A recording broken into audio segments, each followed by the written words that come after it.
The Grow My Cleaning Company podcast helps owners of cleaning companies just like you to grow your company and yourself so you can make more money and finally get the time and money freedom that probably got you into this business. Discover how to automate and create systems that allow you to grow like crazy without losing control. If you dig the show and want to show some love, subscribe, rate, and review on iTunes. It really helps. Enjoy the show. Hello, Cleaning Nation. This is part 2 in a 2-part episode. If you missed episode 1, go back to the previous episode and check it out, and then enjoy this episode number 2. Okay, how about this one? Why am I always surrounded with bliss and happiness no matter what? Oh, that's so good. So when, not if, somebody quits, employee, customer, some weird thing happens, one of the tools at our disposal is, why does this always happen to me? Why is this guy such a jerk? Why, who else is going to quit? What's next? You have all those at your disposal. Feel free to pull them out. Ask the one you just asked, because I think when something we perceive to be bad happens, this question is such a beautiful question. Why am I surrounded with bliss and happiness no matter what? Easy to ask when you're watching your kid play and he or she does something endearing and you're like, easy peasy, right? Like, I think we all kind of naturally do that. And that's and fine, God bless. But when less endearing things happen, man, that's a powerful question. So I think the timing on that one is so key. And let's remember, our mind wants to keep stacking. All right. Mm-hmm. So if we find one reason, it'll stack on another reason, even if it's tomorrow. So you're stacking on all the better things, and it gives you a better focus. Yeah, I think the first time I heard that stacking thing was Anthony Robbins talks about a table. And if you have a table with one little belief under it and it's real skinny, that table is not going to be worth much. But if you put 3 or 4 legs under it, it's going to be worth something. And if you put 100 legs under it, it's going to be untoppable. So, right. And all of a sudden, sorry, I get excited. Imagine teaching this to your staff. Oh my gosh. Right. We talk about things that serve and empower us. Imagine teaching these questions to your staff. You will build a team of giants. And let's do some questions right there. I love kind of doing it right as we do it. So I'm always trying to be the listener and kind of shout out what he or she's trying to shout out, but we can't hear. I would love to, Suzanne, but I'm still weak at this. And so I'm going to make a statement. Then I'm going to make a question. I'll make a better question. I'll let Suzanne supercharge it even more. So the statement I would make is, but I don't have this, or I shouldn't say I would make the statement I can hear some people making. Well, I don't have that. So I can't teach. That won't work for me. I can't teach it to them. I got to work on getting it myself first. Statement. Question could be, well, how am I going to teach this to them if I don't have it perfect? At least we're asking questions, right? Because a statement is just hard, kind of, that's the end of a conversation. A question at least is the beginning of a conversation. So how would I possibly do this when I don't have it myself? All right, it's a question. It's a decent question. I would supercharge that to go, what advantages do I have not having this skill, trying to teach someone else than someone that was perfect at it? And the answer I would come up with to that is, what a cool thing to share with my people. Hey, here's something I'm struggling with. I'm going to learn, and I like your help with it. And then they can help me with it. And then they can see me be vulnerable. Like, I couldn't do that if I was really confident in that skill. Thoughts on how anything I missed or anything to help with that, Suzanne? That's brilliance in action, Mike. How many times does our ego want to make us seem perfect? And that holds us back. I cannot present this. I cannot do this because I'm not perfect at it. However, what a breath of fresh air for someone, especially your boss, to say, I'm not perfect. I still work at getting it right. This is something let's all work together on. And they're like, wow. And if the question is, well, how am I supposed to do this when I don't even have it? It's going to be hard to come to that answer. But when the question is, if you had to answer the question, if you force yourself to answer the question, well, if I don't have this, what's the unique opportunity I have above if and when I do have this skill? Then it's almost an obvious, you know what I'm saying? Without the question, it seems like a genius statement, but with the question, it seems like an obvious answer. Like, well, of course, what else could there be? So I love the forcing yourself to answer. Don't give up on it, right? It could be easy to go, there's no answer. I don't know. Try again. What if you did know? What I always suggest is try something that you think, this sounds pretty good. Let's give it a try. Okay. Try it for a week. Commit to asking yourself these questions at least morning and evening, every day and night for a week. See how you feel. Then decide if you want to do it for another week. And then once you've done it for 2 weeks, I guarantee you'll be starting to notice the difference. And at that point, you're like, okay, I can share this. And just the mental picture of trying it on. Like if I was going to get a tattoo, which I don't have any, no judgment if you're a tattoo. That's hard to try on. Right. I'm going to think long and hard, and there might be trepidation and what if, right? But if I'm going to spend a lot of money buying new clothes, well, then I have to spend money. But if I'm just going to try on this pair of clothes just for a day, and then I can give it back or I can wear it again tomorrow, that seems a lot more. I like that frame, right? Mm-hmm. What if I could just try this on? What if I didn't have to change everything about who I am? What if I could fail and try it on again? The thing that I would suggest we all be careful of is until we get a habit of doing it, it's very easy not to do it or not to make the change. So if you half-heartedly say, I'm going to do this one day, and then tomorrow you've forgotten about it, you don't do it, nothing changes, right? You have to commit. I usually say a week because that's a short enough time. It doesn't feel like a lifetime. But the reality is, if you're in any way thinking, yes, after a week, there's something here, you have to commit for another week. Get through life a week at a time if you have to, but keep focusing on it so it becomes a habit.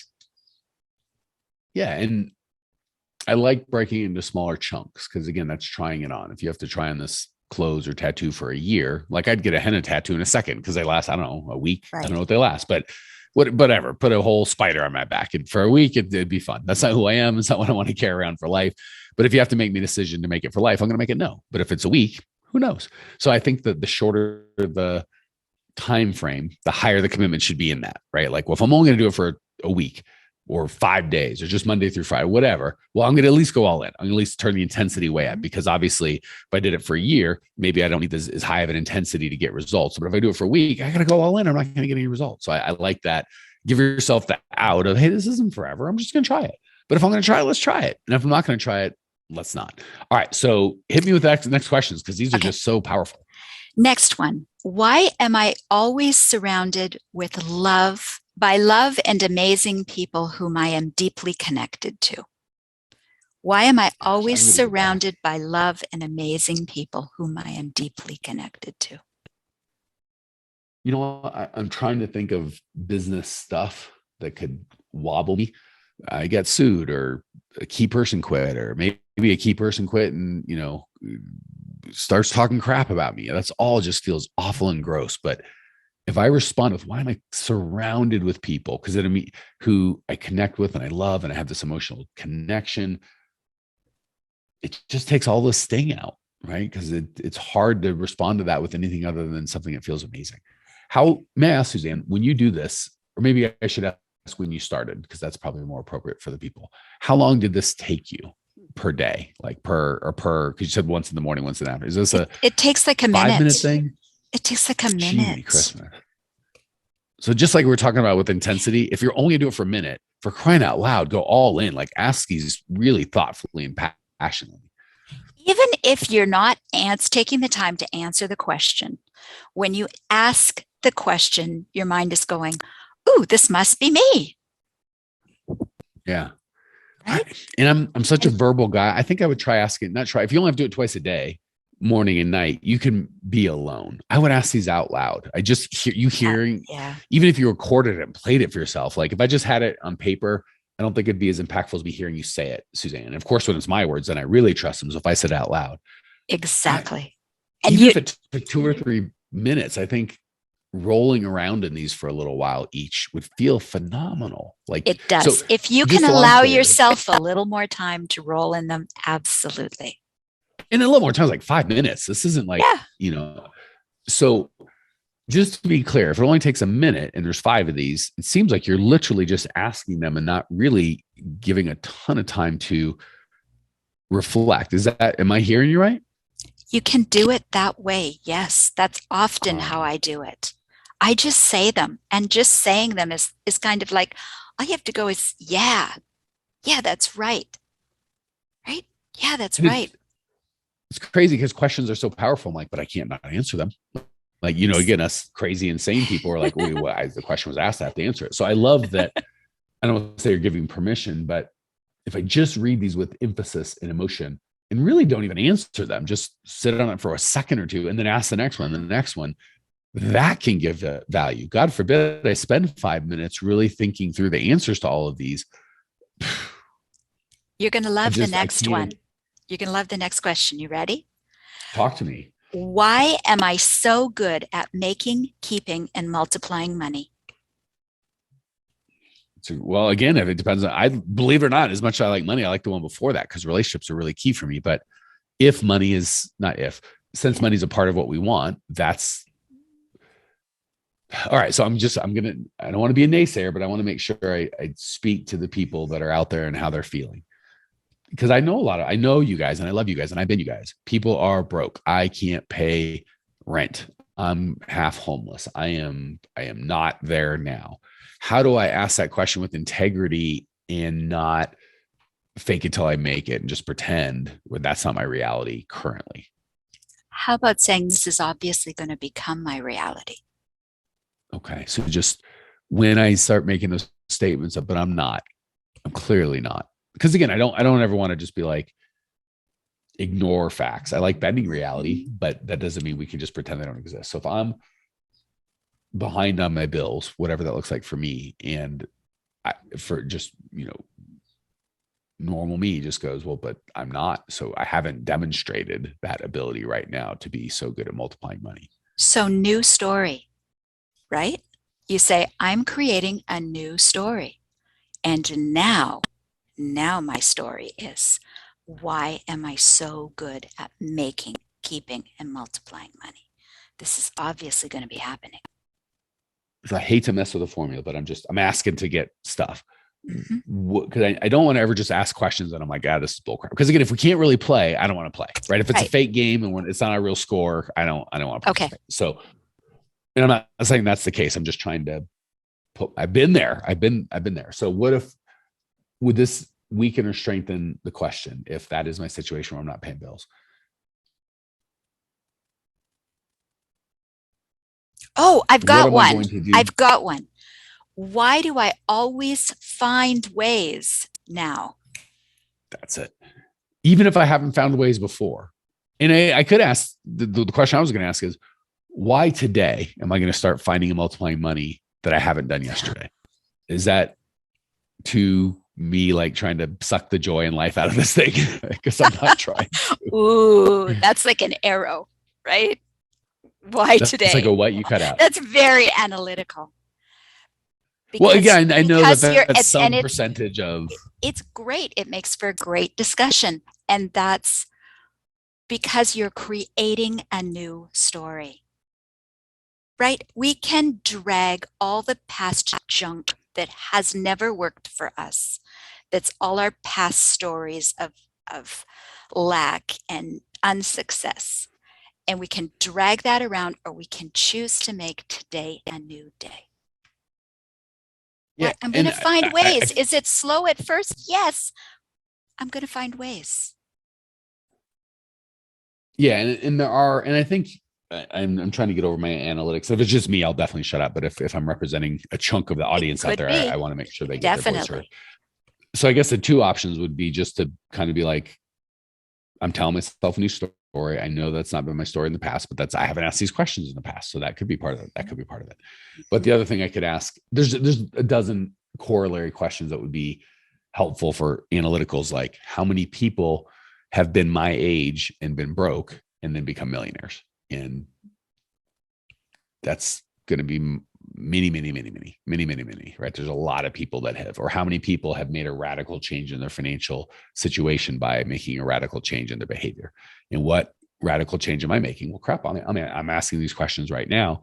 And I was given these questions by people that all they do is teach people how to get different financial results. So, okay, I just want to make sure that you guys have some tools other than, well, I'm not that, whatever it is. Well, I don't have friends and I don't have money and I don't have whatever. Therefore, this whole thing is bull and I don't want to do it.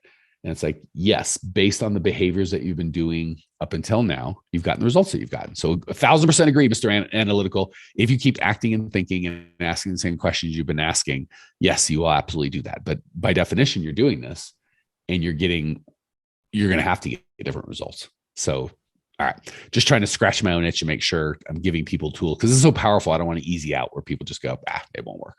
Or that, here's another. Was that number 3 or 4? I love that. Let me see.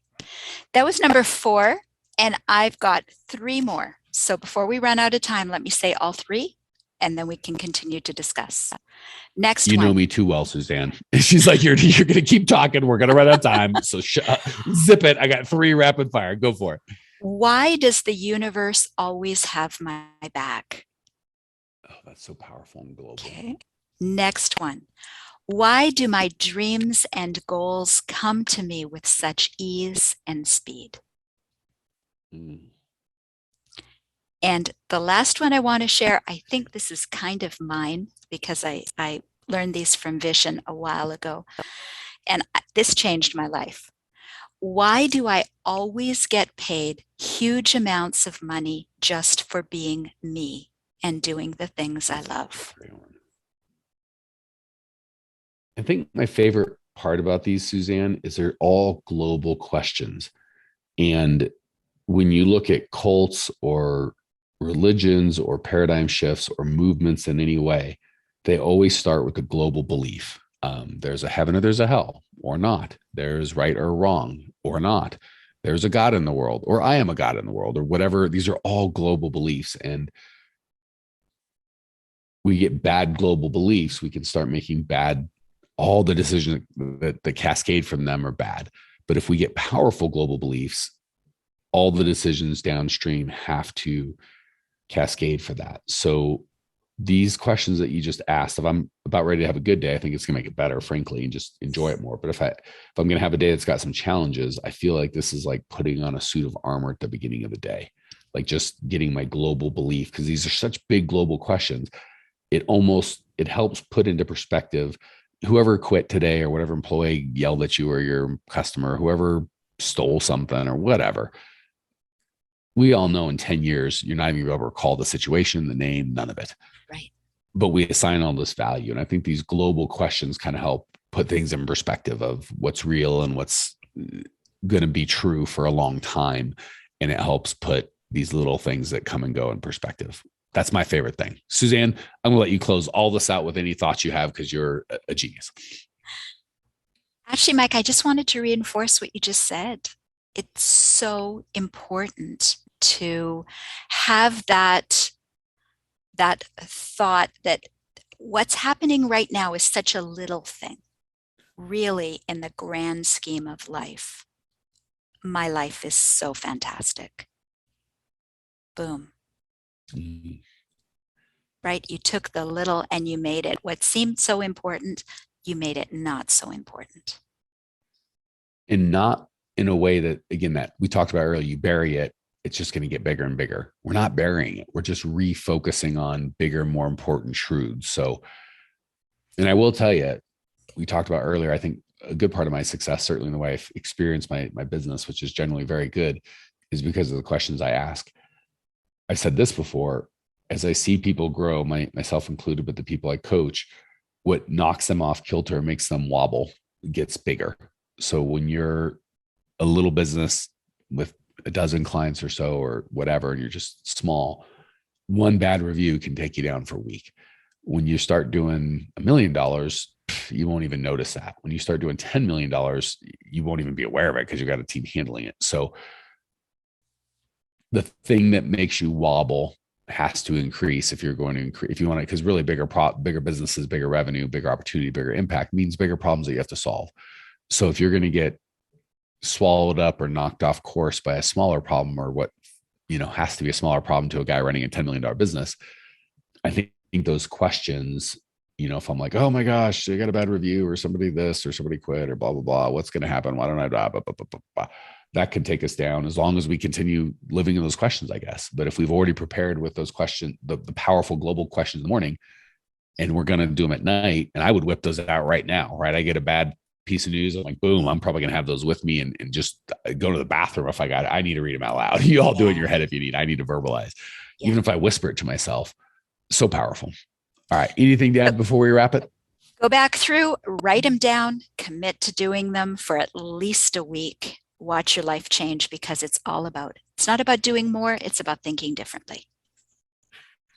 All right. And I'm going to say, I think they're going to get lots of results. Feel free to email us, Suzanne at growmycleaningcompany.com, when you do this, and just share it. Kick butt. I struggled, whatever. I know we'd love to hear your lives change from this podcast. So that said, if you would like more of this type of thinking, both on the tactical side, what to do and how to do it, as well as who to be, which is the more important part, which is what we talked about today, growmycleaningcompany.com, well over 800 podcast videos, blog, lots of content to help you. growmycleaningcompany.com. Check it out now. I will see you there.